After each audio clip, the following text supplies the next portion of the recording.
সুপ্রভাত। আবার চলে এলাম সকলের সামনে আমাদের রান্নাঘরে। আজকে আমি তৈরি করব দই বড়া। এটি তৈরি করতে লাগবে বিউলির ডাল বা কলাইয়ের ডাল, টক দই, তেঁতুল, পাকা তেঁতুল, ধনেপাতা, আদা, কাঁচা লঙ্কা, ফোড়ন দেব মানে একটু কারি পাতা, আর লাগবে গোটা সর্ষে। এদিকে ভাজা মশলার জন্য গোটা জিরে, গোটা ধনে, শুকনো লঙ্কা আর গোটা মৌরি। আর এদিকে লাগবে হচ্ছে ভাজা মশলাটা, এটা হয়ে গেল। আর লাগবে বিট নুন আর চিনি, নুন আর ভাজার জন্য সাদা তেল। প্রথমে আমি ডালটাকে মানে মিক্সির বাটির মধ্যে নিয়ে আদা আর কাঁচা লঙ্কা দিয়ে ওটাকে আমি সব যতটা ভিজিয়েছি সব ডালগুলো অল্প একটু জল দিয়ে ভালো করে আমি ওটাকে পেস্ট করে নেব। এবার ওই পেস্টটার মধ্যে পরিমাণ মতো নুন, একটু বিট নুন, আর এদিকে হচ্ছে গোটা জিরে আর গোটা মৌরি। এটাকে ভালো করে ফেটাবো। যখন ফেটাতে ফেটাতে দেখবো জিনিসটা ফুলে উঠেছে, একটু জলের বাটির মধ্যে জল দিয়ে একটু দিয়ে দেখবো যে হ্যাঁ ওটা ব্যাটারটা ফুল মানে উপরে ভাসছে, তার মানে আমার ডালের ব্যাটারটা তৈরি। এবার ওটা হয়ে গেল। এবার আমি ধনেপাতা চাটনিটা করে নেব। ধনেপাতা, ওর মধ্যে নুন আর হচ্ছে চিনি, আদা, কাঁচা লঙ্কা, সব পরিমাণ মতো নিজেরা বুঝে যতটা খাবে ঝাল লাগবে। এবার টক দই দিয়ে ভালো করে ওটাকে আমি পেস্ট করে চাটনিটা করে নেব। এইবার আমি ভাজা মশলাটা করে নেব। আমি গ্যাসের মধ্যে চাটু বসিয়ে ওর মধ্যে গোটা জিরে, ধনে, মৌরি, শুকনো লঙ্কা আর একটু লবণ দেব। দিয়ে ভালো করে নাড়াচাড়া করে নিয়ে ওটাকে আমি ভেজে তুলে নিলাম।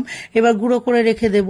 এবার কড়াইতে সাদা তেল গরম করে এবার ওর মধ্যে ব্যাটারটা, ডালের যে ব্যাটারটা করে রেখেছি, এবার বড়াগুলো সব আমি একে একে ভেজে নেব।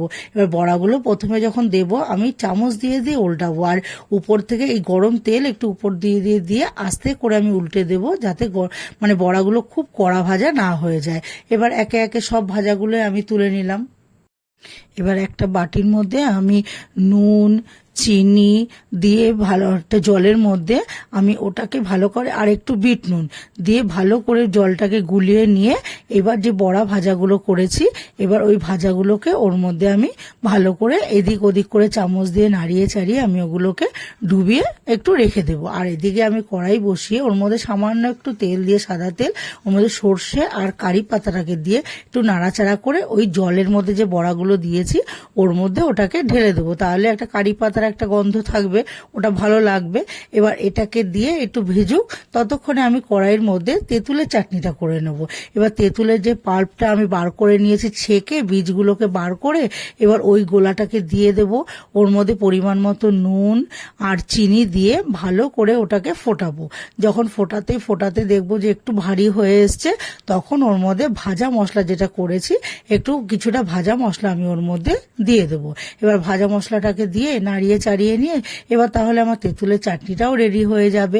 এবার একটা বোলের মধ্যে আমি টক দইয়ের ব্যাটারটা করব। টক দই, তার মধ্যে একটু ভাজা মশলা আর একটু পরিমাণ মতো নুন আর স্বাদ মতো চিনি, যে যেরকম মিষ্টি খাবে এইবার দিয়ে ওটাকে আবার একটু ভালো করে ফেটিয়ে নেব। আর একটু বিট নুন তো দেবো।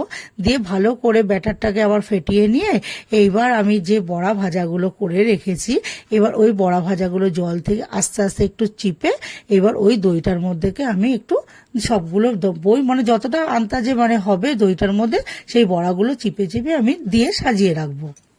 এবার টক দইয়ের মধ্যে বড়াগুলো মানে ভেজাবার পর এবার উপর থেকে আমি ধনেপাতা চাটনিটাকে দিয়ে দেবো। এবার তার উপর থেকে আমি যে তেঁতুলের চাটনিটা করেছি ওটাকেও দিয়ে দেবো।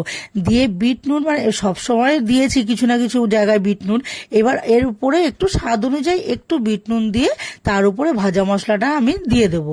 এবার ভাজা মশলাটা দিয়ে দেওয়ার পর এটা এবার ঝুরি ভাজা বা সেউ ভাজা যেটাই যে বলবে, এবার ওটাকে ওর উপর দিয়ে আমি ছড়িয়ে দেবো। দিয়ে সবার লাস্টে আমি টক দই কিছুটা উপর থেকে দিয়ে দেবো। তাহলেই তৈরি হয়ে যাবে আমার দই বড়া।